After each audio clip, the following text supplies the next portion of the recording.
So today I am down at Kyoto Station getting ready to pick up our tour group for our annual Kokufu-ten tour, which usually starts down here in Kyoto and then makes its way up to Tokyo at the end. So this year we have 33 people from a half a dozen countries around the world. I think I've met maybe about half of the people in this group, so it's going to be an interesting group to be hanging out with. Super excited to meet everybody. So I'm going to head over to the hotel, pick everybody up, and we're going to spend the first day here in Kyoto checking out an amazing bonsai collection and then checking out some sightseeing spots as well. So let's head over to the hotel, pick everybody up, and get the show on the road.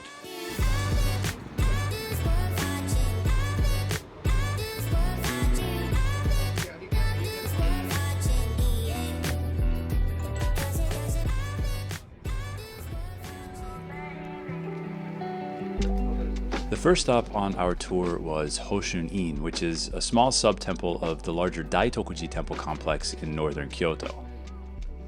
It's home to one of the best public bonsai collections in all of Japan, and this project is the recent brainchild of the head monk of Chuin, along with a famous bonsai collector in Kyoto as well as S-Cube up in Saitama.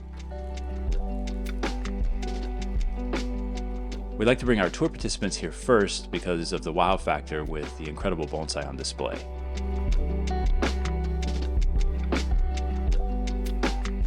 The next stop was Nijo Castle, located in central Kyoto. This was built in 1603 as the official Kyoto residence of the first Tokugawa shogun Ieyasu. It was completed in 1626 by his grandson Iemitsu, and the castle served as the shogun's residence in Kyoto, where he would reside whenever he visited the imperial capital.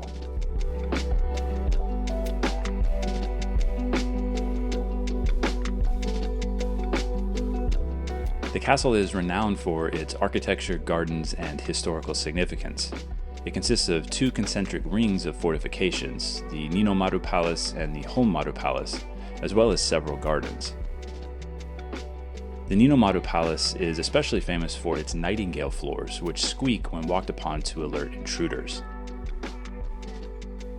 Nijo Castle played a significant role in Japanese history, particularly during the Edo period, when it was a symbol of the shogunate's authority over Japan. After the fall of the Tokugawa shogunate, it became an imperial palace before eventually being open to the public as a historic site.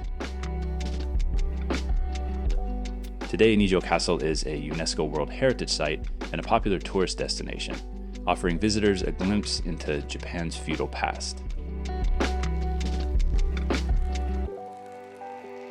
Ginkakuji, also known as the Silver Pavilion, was originally built in 1482 by Ashikaga Yoshimasa, the 8th shogun of the Ashikaga shogunate.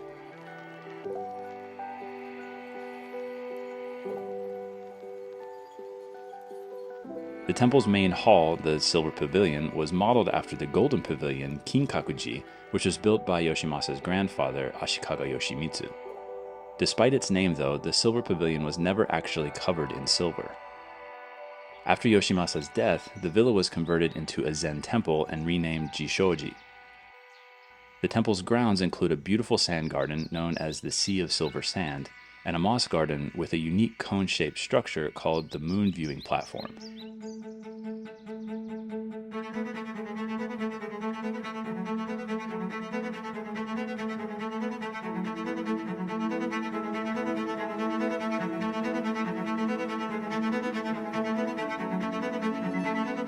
Ginkakuji is renowned for its simple yet elegant design, blending traditional Japanese architecture with elements of the natural landscape. It is considered a masterpiece of the Higashiyama or Eastern Mountain culture of the Muromachi period and is designated as a UNESCO World Heritage Site.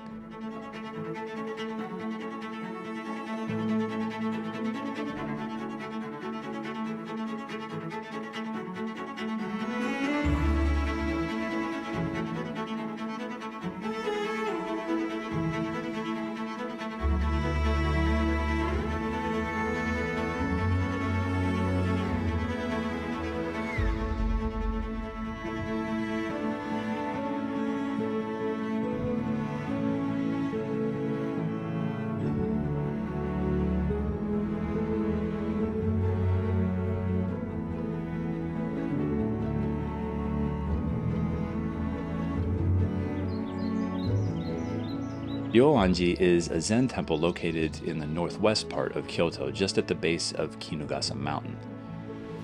It's renowned for its famous rock garden, or kare-sansui, which is a dry landscape garden, considered one of Japan's finest examples of Zen temple gardens. One interesting fact about the dry landscape garden at Ryoanji is that from any given view, at least one stone is left invisible to the viewer. Kinkakuji, also known as the Golden Pavilion, is another Zen Buddhist temple located in the northwest corner of Kyoto. It was originally built in 1397 as a retirement villa for Ashikaga Yoshimitsu. After Yoshimitsu's death in 1408, the villa was converted into a Zen temple according to his will. The temple's main hall, the Golden Pavilion, is covered in gold leaf, giving it a stunning appearance that reflects in the pond just in front of it.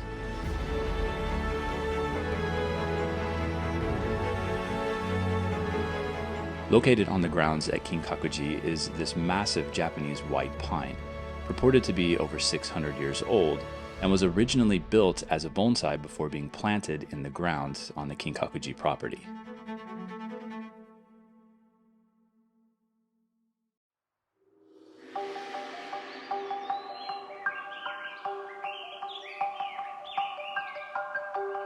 Tenyuji is a historic temple on the western side of Kyoto in the Arashiyama district.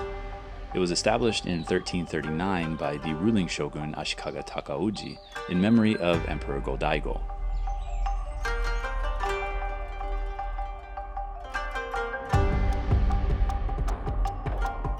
One of the most famous features of Tenyuji is its garden, which is considered one of the finest examples of a traditional Japanese garden of its time. Designed by the famous garden designer Musou Soseki, the garden features a pond surrounded by rocks, pines, and maples, creating a tranquil and picturesque landscape. Just across from the pond is the Arashiyama Mountain, which is used as borrowed scenery, or shake, bringing the landscape together.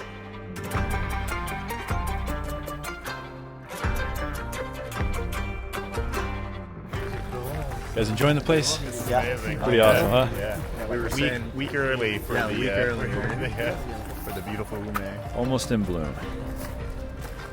It's so impressive.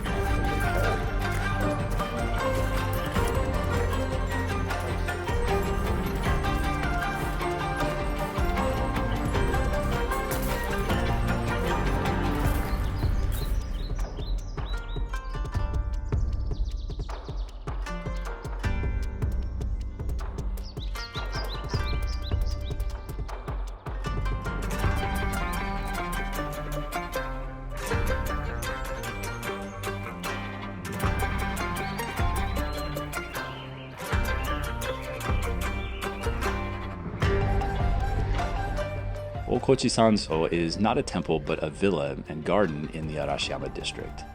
It was the former residence of the famous Japanese actor Okochi Denjiro. Okochi-sanso was constructed over a 30-year period starting in 1929 and was completed in 1962, the year of Okochi's death. The villa and garden are situated on the slopes of Mount Ogura in the Arashiyama district of Kyoto, offering stunning views of the city and surrounding mountains. The garden features traditional Japanese landscaping, including ponds, stone bridges, and tea houses, all designed to harmonize with the natural beauty of the area.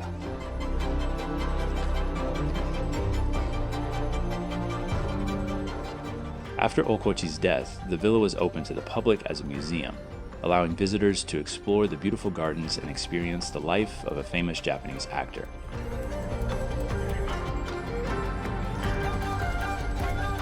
The Togetsu-kyo Bridge, also located in the scenic Arashiyama district, has a history dating back to the Heian period.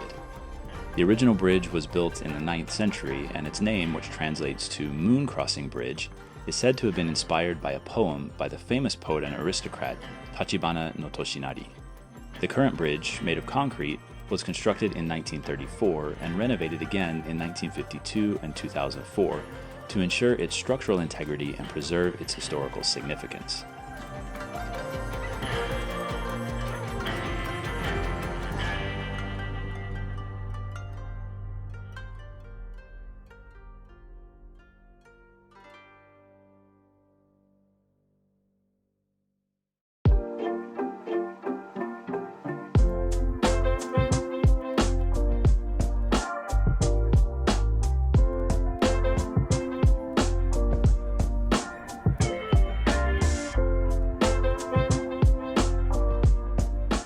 All right, guys, we are up in Tokyo right now to attend the Kokufu-ten.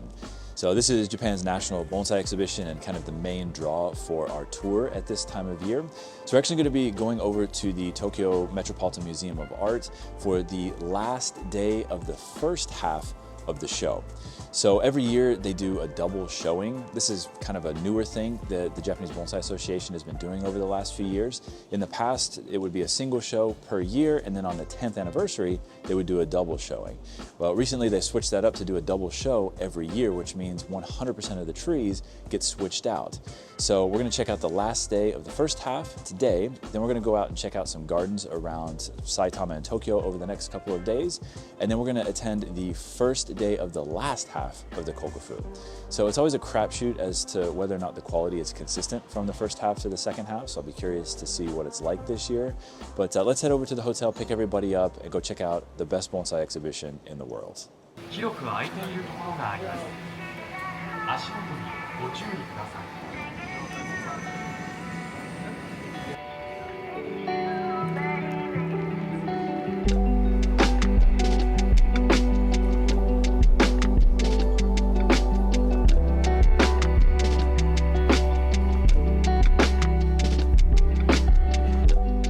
The Kokufu-ten Bonsai Exhibition is one of the oldest and most prestigious bonsai exhibitions in Japan. It was first held in Tokyo in 1934 and was originally organized by the Nippon Bonsai Association. The exhibition quickly gained recognition for its high standards and became an annual event, showcasing some of the finest bonsai specimens in Japan.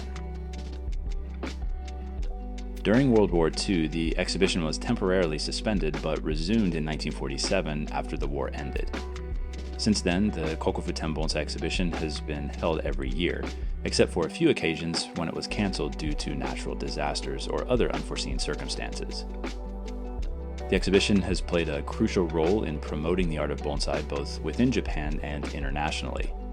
It has helped to preserve and advance the techniques and traditions of bonsai cultivation, while also inspiring bonsai enthusiasts around the world to pursue excellence in their bonsai creations.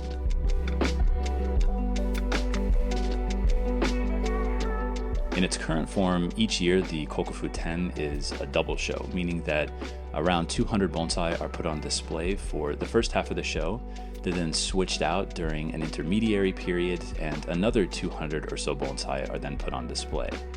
So patrons from around the world can view some of the best bonsai over the course of nearly 2 weeks at the Tokyo-to, or Metropolitan Museum of Art, in the Ueno district of Tokyo.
So today we're actually going to be getting on a coach bus that we've rented for the group, and we're going to head over to an area outside of Tokyo called Hanyu, to a very famous garden called Uchi-Kute, which is run by the group called S-Cube. Maybe many of you guys are familiar with their work. You see them online all the time. Very beautiful trees, a very interesting and unique aesthetic. And as a matter of fact, the garden that we went to see down in Kyoto at Daitokuji, at the Hoshin-in sub-temple, where the bonsai are on display, that was actually designed and built and is maintained by the guys from S-Cube. So there's a lot of crossover in terms of aesthetics between there and their garden here in Tokyo. So I'm gonna head over to the hotel, we're gonna pick everybody up, we'll spend the morning there, and then this afternoon we're gonna be heading to another special garden back inside of Tokyo City. So let's get started for the day.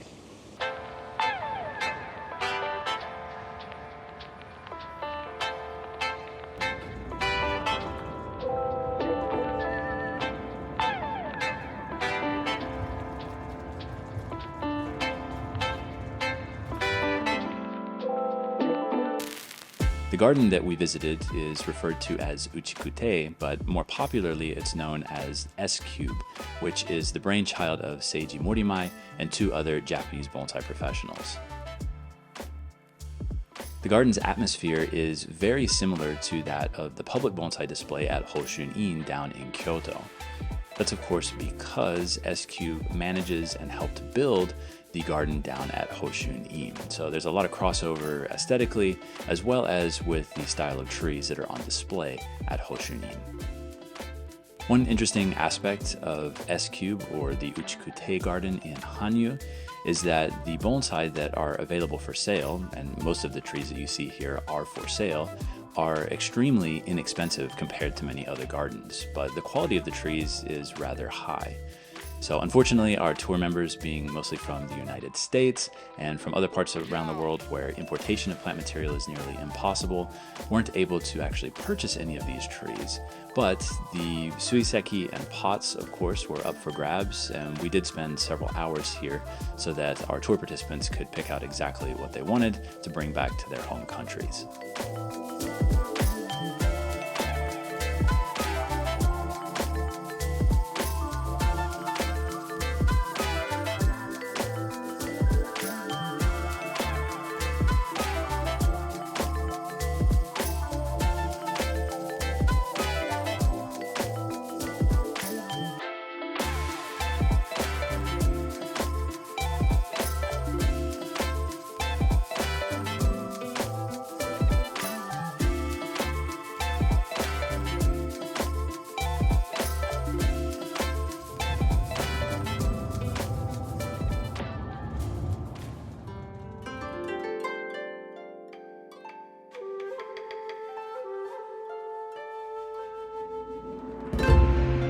Shinpaku Bonsai Museum, located in the Ogawa district of Tokyo, is a renowned bonsai museum and garden founded by bonsai master Kunio Kobayashi.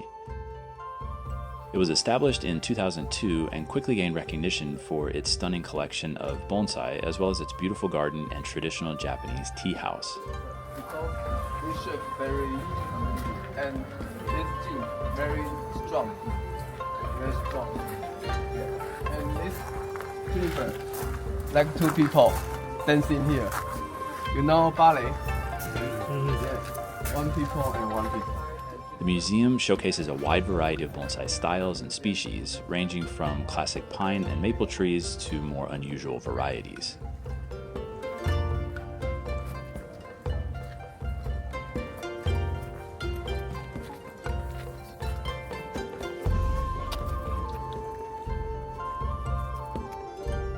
Kobayashi's approach to bonsai emphasizes a balance between traditional bonsai techniques and innovative design concepts.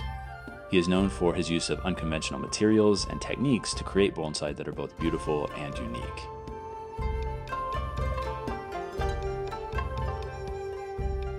Shinpaku Bonsai Museum has become a popular destination for bonsai enthusiasts and tourists alike, offering a glimpse into the world of Japanese bonsai artistry.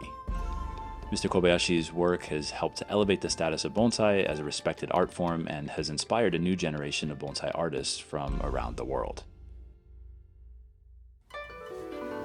Cloud dragon. A dragon, a Chinese dragon, fly to the sky. very beautiful.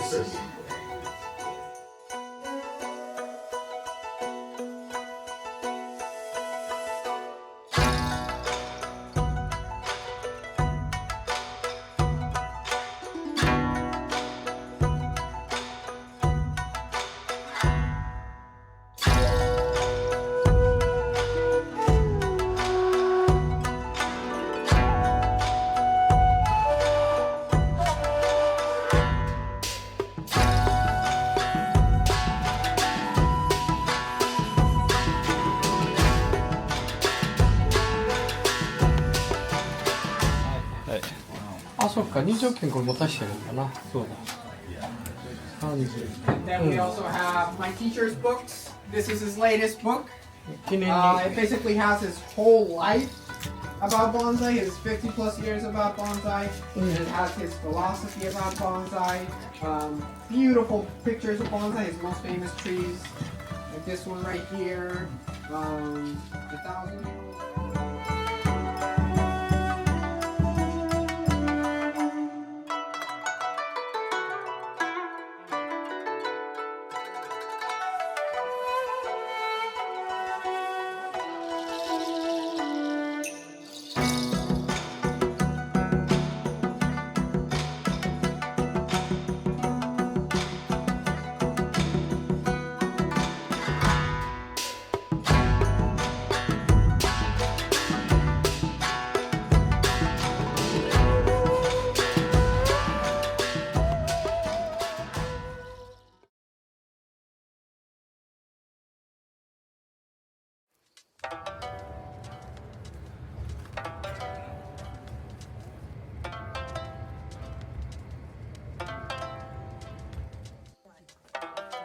Masahiko Kimura is, of course, the legendary bonsai master known for his innovative and daring approach to bonsai art.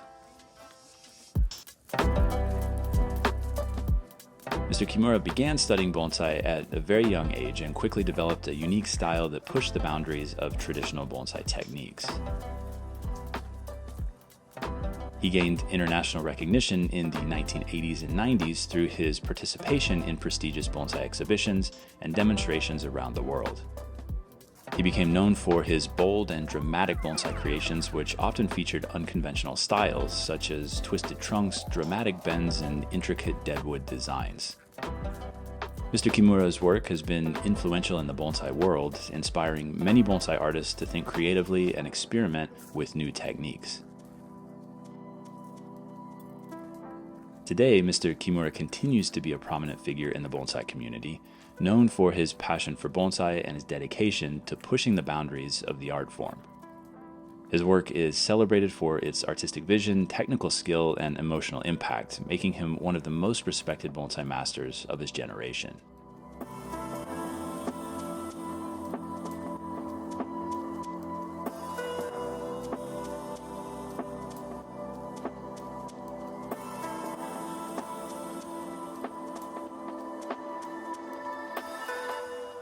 Mansei-en Bonsai Garden, located in the Omi Bonsai Village, is one of the oldest and most prestigious bonsai nurseries in the world. It was founded in 1922 and has been operated by the Kato family for 4 generations.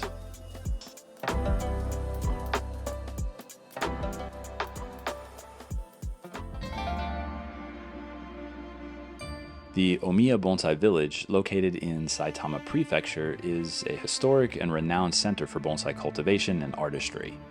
It was established in the early 1920s by a group of bonsai enthusiasts who wanted to create a community dedicated to the art of bonsai. The village quickly grew to become the largest bonsai production center in Japan, with numerous nurseries and workshops specializing in bonsai cultivation.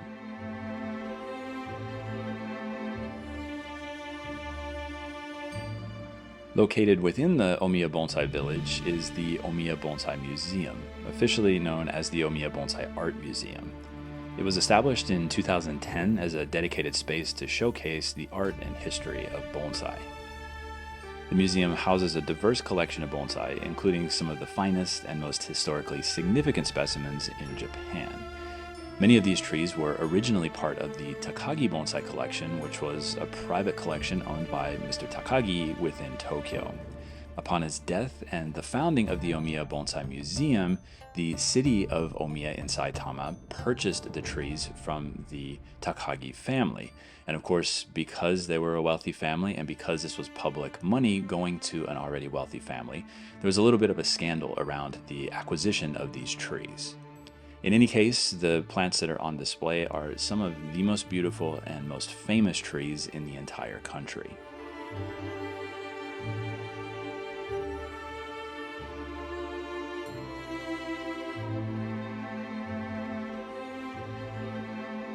We also had an excellent opportunity to hear a lecture on deciduous trees from the world-renowned Hiroshi Takayama, who is a prominent figure in the bonsai world and the owner of Fuyo-en Bonsai Garden located within the Omi Bonsai Village. Mr. Takayama prepared a lecture on properly building hokidachi or broom-styled zelkova, which I think for everyone in the group, myself included, was a very interesting subject to learn about and something that is very difficult to actually do in practice. So to see many of these trees in different stages of development from beginning to end was very powerful and very informative.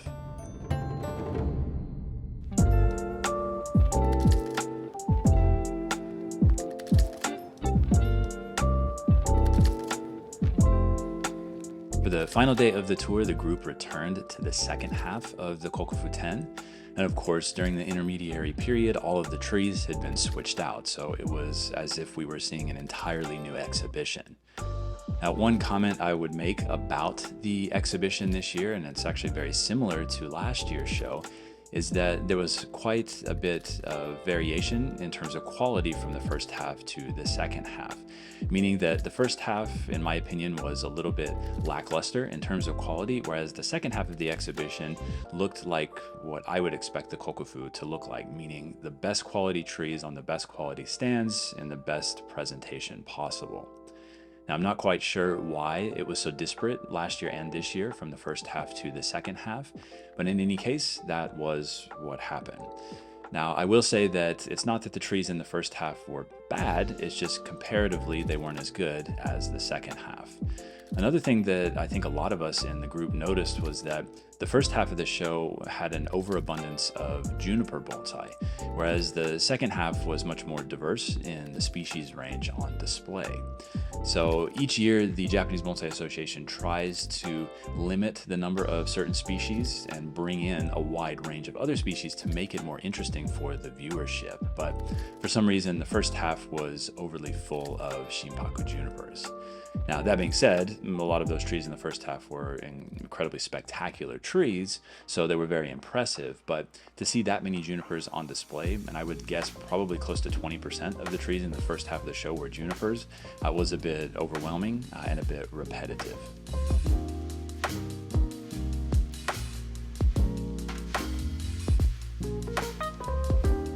The fine ramification on some of the deciduous trees in the second half of the Kokufu was absolutely spectacular and mind-blowing. One of the trees that won the Kokufu Award in the second half was this Karin or Chinese Quince. And this tree actually was in the larger tree section of the show, but it was a bit closer to a medium-sized tree in size. However, the ramification on the tree was spectacular and a very rare thing to see on a Chinese quince. So there are actually a couple of different cultivars of Chinese quince. You have what's called Jikarin and Tokarin in Japanese, one of which has a small leaf, the other has a larger leaf. So when selecting material for Chinese quince to build out as bonsai, you want to make sure that you're selecting the small leaf size. And this is true across the board with all deciduous trees, but very specifically when it comes to Chinese quince, it's very difficult to get them to ramify anyway. So to see such a small tree with so much ramification was spectacular. And there were several larger specimens as well that had incredible ramification too. So I certainly want to point those out to you guys as you watch this episode.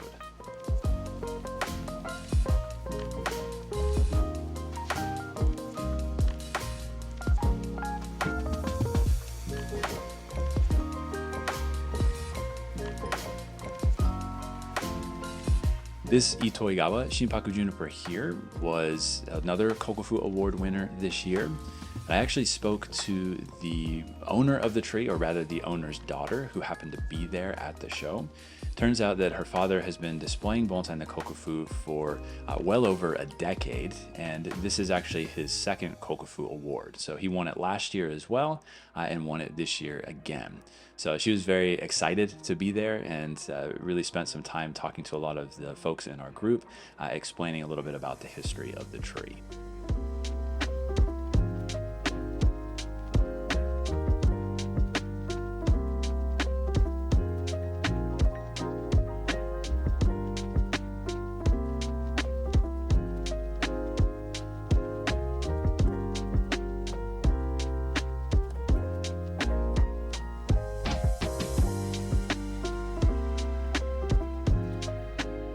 This unassuming Japanese white pine was actually my personal favorite tree in the entire exhibition.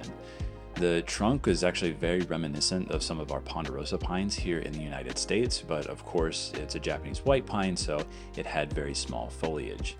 One interesting thing on observation of this tree was that the branches were actually likely grafted on the tree. The foliage isn't really a natural foliage you would find on a specimen collected, and obviously this is a collected tree with the trunk like that. So to me, the look of the foliage and the fact that the branches were very young in comparison to the trunk was an indication that the tree was likely grafted. But with another 15 or 20 years of development, this tree is going to be an absolutely incredible plant. So I might very well see if I can figure out the owner of the tree, how to contact that person, and hopefully maybe acquire this tree for our collection at Eisei-en Kyoto.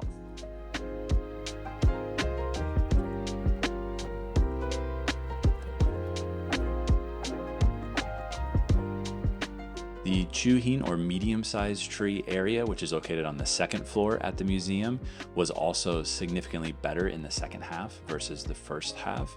The ramification, the attention to detail, the setups of the displays, I think overall made the second half significantly more impactful than the first half.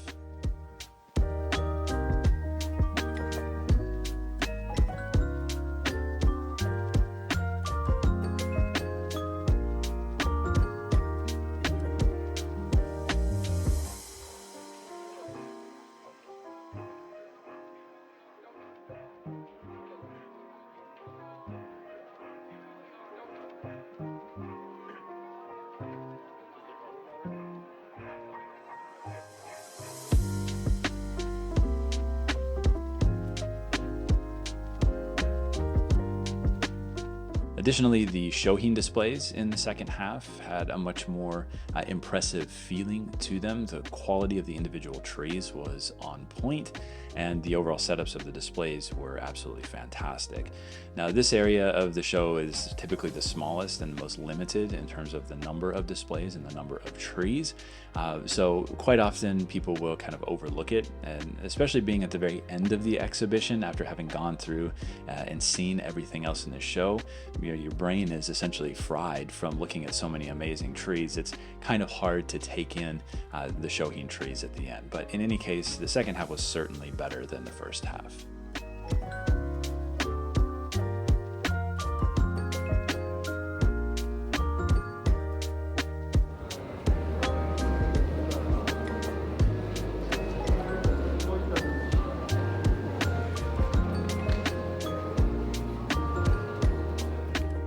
So overall, this year's tour went spectacularly smoothly. So I want to give a shout out to everybody who is on the tour for making it such a fun time and for helping me out as the only person running the tours during the day. Of course, my wife was helping behind the scenes, but I was the only one actually interacting with the folks on the tour. So they did a great job following directions, always being on time, and just making everything run very smoothly. So we're already looking forward to running our Kokufu tour in February of 2025. So if any of you guys are interested in signing up for that, we will be putting out information on our website probably midsummer this year for signups. So certainly be on the lookout for that. But with all of that said, thank you guys so much for checking out this episode. I look forward to seeing all of you next time around. And until then, take care.